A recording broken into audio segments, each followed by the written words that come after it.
அல்லாஹு தஆலா ஒரு மனிதனை புறக்கணிக்கிறான் என்பதற்கான அடையாளம், உலகத்தில் அடையாளம் ஒன்று இருக்குமே, அல்லாஹு தஆலா ஒரு மனிதனை விட்டும் திசை திருப்புகிறான், புறக்கணிக்கிறான், அருள் வளத்தை திசை திருப்புகிறான் அடையாளம் ஷுகுலுஹு ஃபீ ஷஅனில் ஆகரீன், மற்றவர்களுடைய காரியங்களில் ஒருவனை பிஸியாக்கி விடுதல், அடுத்தவண்ட விஷயங்களை தேடுறதுலையும் அடுத்தவண்ட விஷயத்தை பற்றி பேசுறதுலையும் ஒரு ஆளை அல்லாஹு தஆலா இறக்கி விட்டான்னு வைங்களே, அது அடையாளமாம். எதுக்கு? அல்லாஹ் அவனை புறக்கணிக்கிறான் என்பதற்கான அடையாளம். என்ன காரணம்? இவர் அடுத்த ஒரு விஷயத்தில் தலையிட்டு தனக்கு பிரயோசனமான அந்த பகுதிகளை வீணாக்கி கொண்டிருக்கிறார். இது மிகப்பெரிய அடையாளம்.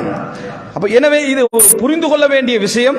தர்க்குஹு மாலா யானி, தனக்கு சம்பந்தம் இல்லாத அடுத்தவருடைய வாழ்க்கையுடைய விஷயங்களில் கேள்வி கேட்காமல் இருத்தல் என்பது அல்லாஹ்வுடைய மிகப்பெரிய நியாமத்துக்கள்ல உண்டு. ஆனா இது ஒரு பொருட்டாவே நம்ம நினைக்கவே இல்லை, இது ஒரு சப்ஜெக்டாக நம்ம நினைக்கவே இல்லை. இது இப்படி ஒரு அம்சத்தை இது ஒரு பெரிய பாவம் என்று என்ன செய்வதில்லை, நம்ம நினைப்பதே இல்லை. புறம் பேசக்கூடாது என்றதை மட்டும் நம்ம என்ன செஞ்சுக்கிறோம், விளங்கிக்கிறோமே தவிர அடுத்தவருடைய விஷயத்தில் அனுமதிக்கப்பட்ட விஷயங்களாக இருந்தாலும் சில பிளவுகளை ஏற்படுத்தும் என்றதை யோசிக்கிறது இல்லை. எனவே இது நம்ம தெரிந்து கொள்ள வேண்டிய ஒரு அம்சம். அடுத்தவர்களுடைய விஷயத்தில் கேள்வி கேட்கக்கூடிய இந்த தூண்டுதல் அறிவீனத்தால் ஏற்படும், அறியாமையால் ஏற்படும்.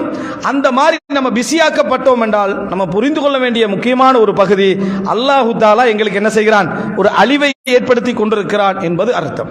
நான்காவது என்ன அப்படி என்றால், ஒரு மனிதன் புரிந்து கொள்ள வேண்டிய இன்னொரு பண்பாடு என்னன்னா, இந்த மாதிரி அல்லாஹு தஆலா மனிதர்களை குறைகளோடு படைத்திருக்கிறான். அப்போ ஒரு நல்ல மனிதன் என்ன செய்யணும்னு சொன்னால்,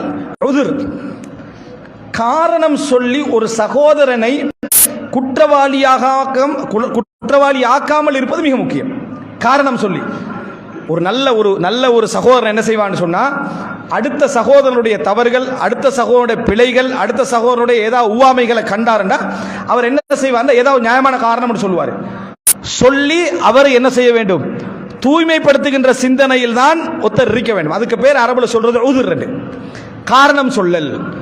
உமர் இப்னு கத்தாப் ரலியல்லாஹு அன்ஹு சொல்றாங்க, ஒரு சகோதரனுடைய ஒரு தவறை நீ கண்டால் உன்னால 70 காரணங்கள் அதுக்கு தேடல் மாய்ந்தால் என்ன செஞ்சுக்க, 70ல் ஒன்று கிடைச்சாலும் தேடி சொல்லிடு.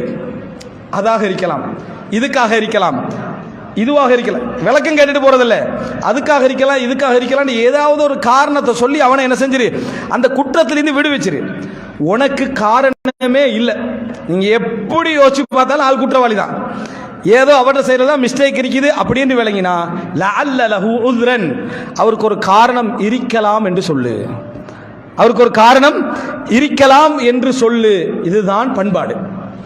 அவருக்கு ஒரு காரணம் இருக்கு. நம்ம பண்பாடு எப்படின்னா, 70 காரணத்தை முன் வச்சாலும் சான்ஸே இல்லை, இதுக்கு காரணமே சொல்ல இயலாது, இதுக்கு காரணமே சொல்ல இயலாது. அவன் 70ல் 700 காரணம் வச்சாலும் நோக்கம் நமக்கு தெளிவாக விளங்குதே அப்படி என்று அறிவுபூர்வமாக ஆய்வு செய்கிற மாதிரி சொல்லி அவனுடைய விஷயத்தை தட்டி கழிப்பதற்கான முயற்சியில் தான் நம்ம என்ன செய்வோம், ஈடுபடுவோம். ஆனால் உமர் இப்னு கத்தாப் சொல்றார், 70 காரணம் சொல்லுங்க, 70 காரணம் சொல்லி 70 காரணமும் பொருந்தவில்லை என்றால் லஅல்ல லஹு உஸ்ரன், அவருக்கு ஒரு காரணம் இருக்கலாம் என்று என்ன செய்ய சொல்லுங்க. இது பிழை என்று சொல்ல வேணாம்னு சொல்லல, அவனை குற்றவாளி ஆக்கிறத விட்டு பிழை தான், கூடாது தான், தவறு தான், ஆனா அவர் விழுந்ததுக்கு ஏதாவது காரணம் ஒன்று இருக்கலாம் அப்படி சொல்றது. பிழைய சரியன்னு சொல்றதல்ல, பிழை தான், அவர் செஞ்சதுக்கு ஒரு காரணம் இருக்கலாம், இதுக்கு இப்படி ஒன்று இருக்கலாம், அதுக்கு அப்படி ஒன்று இருக்கலாம், ஒரு காரணம் சொல்லுவது இருக்குது. இது மிக முக்கியமான ஒரு பண்பாடு. அன்புள்ள சகோதரிகளே பாருங்க, இந்த ஹதீஸ் ரசூல் ஸல்லல்லாஹு அலைஹி வஸல்லம் சொல்றாங்க, மாமின் அஹதின் அஹப்ப இலைஹில் உஸ்ரு மினல்லாஹ், காரணத்தை விரும்புவதில், காரணத்தை வரவேற்பதில், காரணம் மிகவும் விருப்பமாக இருப்பதில் அல்லாஹ்வை விட வேறெவரும் கிடையாது. அல்லாஹ்வுக்கு காரணம் சொல்றது மிகவும் விருப்பமானதான். அல்லாஹ்வுக்கு யாராவது காரணம் சொன்னா அது அல்லாஹ்வுக்கு மிகவும் விருப்பமானது. ஆளுமையுள்ள ஒரு தலைவர், ஆளுமையுள்ள ஒரு மனிதன் அதைத்தான் எதிர்பார்ப்பான், காரணம் சொல்றத. சரி, உனக்கு என்ன காரணம் நீ சொல்லு, அதை எதிர்பார்ப்பான். நியாயமான காரணம் இருந்தா என்னது, எக்ஸப்ட் பண்ணி கொள்வான் ஒரு மனிதன். அல்லாஹ்வுக்கு அது மிகவும் விருப்பம். அதனால் தான் நபிமார்களையும் தூதர்மார்களையும் அல்லாஹு தஆலா அனுப்பினான். ஹதீஸ் ஏன் நாளைக்கு காரணம் சொல்லப்படாது, என்ன யாரா நீ தூதர் அனுப்பி இருந்தா நான் தெரிந்திருப்பேன், நீ என்ன அதாவது ஒரு நபி அனுப்பியிருந்தா நான் திருந்திருப்பேன் காரணம் சொல்லக்கூடாதுன்றதுனால அல்லாஹ் தஆலா தூதர்மார்கள் அனுப்புறான். நாளை மறுமையில் வந்து ஒருத்தன் காரணம் சொல்லிடக்கூடாதுன்றதுக்காக வேண்டி. எனவே காரணம் சொல்லுதல் யாருக்கு விருப்பம்? அல்லாஹ்வுக்கு விருப்பம். அதனால காரணத்துக்கான எல்லா வாசல்களையும் அல்லாஹ் அடைக்கிறான். அடைச்சிட்டு தான் விசாரணையை நடத்துவான். உனக்கு நான் நபி அனுப்பினா இல்லையா, ஒரு தூதரை அனுப்பினா இல்லையா, உன்ட மொழியில அனுப்பினா இல்லையா, உனக்கு டைம் தந்தனா இல்லையா, கேட்டுக்கிட்டே வருவான்ல. இவனுக்கு எதுக்குமே என்னது நோன்னு சொல்றதுக்கு எந்த பதிலும் இல்லாட்டி தான் அல்லாஹ் என்ன செய்வான், நரகத்தில் இடுவான்னு பார்க்கிறோம். அதே போல ஹதீஸ்ல பார்க்கிறோம், அதரல்லாஹு லிம்ரஇன் பல்லகஹு 60 சனா, 60 வருடங்களை தாண்டி ஒரு மனிதனை வாழ வைத்தவனுக்கு அல்லாஹ் தஆலா எல்லா காரணங்களையும் அடைச்சிட்டான். ஏன் 50ல மௌத்தாக்கிட்டியா அல்லாஹ், இன்னொரு 10 வருஷம் இருந்தீங்கன்னு நான் நல்லா எந்திரிப்பேனே, 40ல மௌத்தாக்கிட்டியே, 30ல மௌத்தாக்கிட்டியே என்று சொல்ற காரணங்கள் எல்லாத்தையும் யாருக்கு அடைச்சிட்டான்? 60க்கு மேல வாழ்ந்தவருக்கு என்ன செஞ்சிட்டான்? அடைத்து விட்டாடு செய்தியை பார்க்கிறோம். இது வந்து ஒரு பெரிய ஒரு பண்பாடு.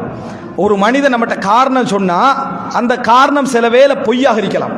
முக்கியம் இதுதான், அந்த காரணம் சில வேளை பொய்யாக இருக்கலாம். ஆனால் உங்கள்கிட்ட வந்து அவன் காரணம் சொல்லிட்டான்டா, அவ உங்களுக்கு கட்டுப்பட்டு வாழணும் இடத்தை ஏற்றுக்கொண்டுட்டான். உங்களுக்கு கட்டுப்பட்டு வாழ வேண்டும் என்பதை அவன் ஏற்றுக்கொண்டு விட்டான். அந்த காரணத்தை ஏற்றுக்குங்க, அந்த காரணத்தை ஏற்றுக்கொள்ளுங்கள். உதாரணமா தபூக் யுத்தம், கிட்டத்தட்ட 70 லட்சம் முனாஃபிக்குகள் வராங்க. 70 லட்சம் முனாஃபிக்குகளும் பொய் தான் சொல்றாங்கன்னு ரசூலுல்லாஹ்களுக்கு ஈஸியா புரிஞ்சு கொள்ளலாம். ஏன் சொல்ற முனாஃபிக்கு பட்டியலே ரசூலுல்லாஹ்களுக்கு தெரியும். ஒவ்வொரு முனாஃபிக்கும் வந்து எனக்கு அது காரணம், இது காரணம், அந்த காரணம், இந்த காரணம், பல காரணம் சொன்னாங்க. ரசூலுல்லாஹி ஸல்லல்லாஹு அலைஹி வஸல்லம் என்ன செஞ்சாங்கன்னா, அவங்களுக்கு எல்லாம் என்ன செஞ்சாங்க, அனுப்பி வச்சாங்க. அல்லாஹ் அவங்களோட பாவங்களை மன்னிப்பானாங்க, அல்லாஹ் அவங்களோட பாவங்களை மன்னிப்பானாங்க. என்னது ஒவ்வொருத்தரும் அனுப்பி வச்சாங்க. 3 பேர் வந்தாங்க, காரணம் சொல்லல. காப் இப்னு மாலிக், ஹிலால் இப்னு உமையா போன்றவர்கள் வந்து என்ன காரணம் சொல்லல. சொன்ன உடனே ரசூலுல்லாஹ் அவங்கள மட்டும் என்ன செஞ்சாங்க, ஒதுக்கி வச்சாங்க. காரணம் சொல்லாதவர்களை ஒதுக்கி வச்சாங்க. அவங்க உண்மையாளர்கள். காரணம் சொன்னவங்க எல்லாம் பொய்யர்கள். அவர்கள் ரசூலுல்லாஹ் மன்னிப்பானா விட்டாங்க. உலகத்துல காரணம் சொல்லி வந்துட்டா முடிச்சு. நம்மகிட்ட ஒரு துருவுற பண்பு இருக்குது, காரணம் சொன்னாலும் அதை தாண்டி பாஞ்சி போறது. விளங்கிட்டா, இது நியாயமான காரணம் இல்லையே, இது அந்த காரணம் இல்லையே, இது ஏத்துக்கல. இன்னும் நம்மட பிரச்சனை இருந்தா கூட பரவாயில்ல, அடுத்தோட சப்ஜெக்ட்ல. இது நம்மகிட்ட இருக்கக்கூடிய மோசமான பண்பாடு, இந்த தன்மைகளால் ஏற்படுவது. அன்புள்ள சகோதரர்களே, இதன் விளைவு என்ன அப்படி என்று சொன்னால், இந்த தன்மை பாருங்க. நான் ஃபர்ஸ்ட் சொன்னது அறியாமையின் காரணமாக கேள்வி தூண்டுதல் மனிதனுக்கு வரும். இந்த கேள்வி தூண்டுதலை ஒருத்தர் பண்படுத்த வேண்டும். இந்த கேள்வி தூண்டுதல் பொறுத்த வரைக்கும் இவர் பண்படுத்தவில்லை என்றால் இது ஒரு பெரிய ஆபத்திலையும் அழிவிலையும் பேத்து முடியும். மூன்றாவது என்ன அப்படி என்று சொன்னால், இந்த கேள்வி தூண்டுதலை நம்ம கட்டுப்படுத்த சிந்தனை என்ன செய்யும், வளர்ச்சி அடையும். இது அல்லாஹு தாலா சில பொழுதுகளில் பலருக்கு இந்த தண்டனையாக என்ன செய்யறான், இதை யூஸ் பண்றான். நாலாவது என்ன அப்படி என்று சொன்னால், காரணத்தை மனிதன் விரும்ப வேண்டும். நமக்கு ஒரு காரணம் சொன்னா நம்ம விரும்புவோம். நம்ம ஒரு தவறுல விழுந்துட்டோம்னு வைங்களே, அப்ப நம்ம சொல்ற காரணங்களுக்கு தானே நம்ம விழுந்த தவறுல அடுத்தவன் யாராவது நமக்கு காரணம் சொல்ல மாட்டானா தடுமாறுவோம், தேடி திரிவோம். நமக்கு சார்பவத்தை இருக்க மாட்டான்னு என்ன செய்வோம், தேடி திரிவோம். ஆனால் மற்றவர்களை விழுந்துட்டா 70 காரணமாக இருந்தாலும் புதைச்சிருவோம். இது நமக்குள்ள கெட்ட பண்பாடு. அன்புள்ள சகோதரர்களே, இதை நம்ம புரிந்து கொண்டோம் என்றால் அடுத்தவர்களுடைய விஷயத்தில் கேள்வி கேட்பதை தவிர்த்து கொள்வோம்.